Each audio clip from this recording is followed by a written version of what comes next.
Hi friends, দেখো আমি রান্না করতে চলে এসেছি। কি রান্না করব? মোরলা মাছ।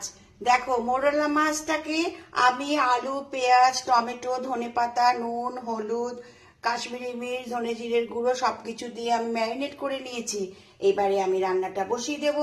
চলো, তোমরা অবশ্যই দেখতে পাবে। হাই ফ্রেন্ডস, তোমরা সবাই কেমন আছো?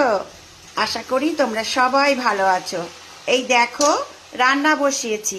কি রান্না করছি বলো তো? মোরলা মাছের ঝাল।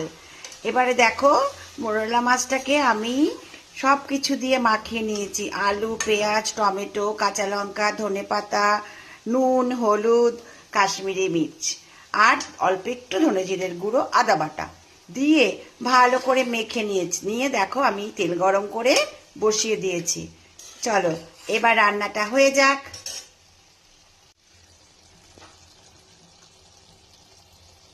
দেখো বন্ধুরা, মোরলা মাছের ঝাল আমার কমপ্লিট হয়ে গেছে।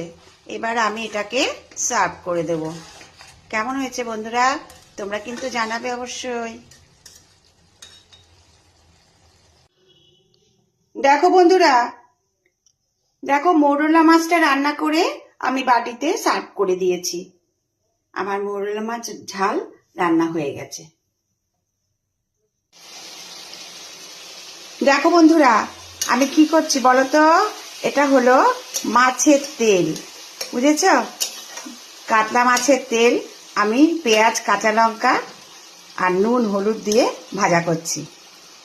আমি কিন্তু খুব ভালোবাসি। তোমরা কে কে ভালোবাসো এটা খেতে আমায় জানাবে। এই দেখো, কুল দিয়ে আর মৌরলা মাছ দিয়ে আমি টক করেছি।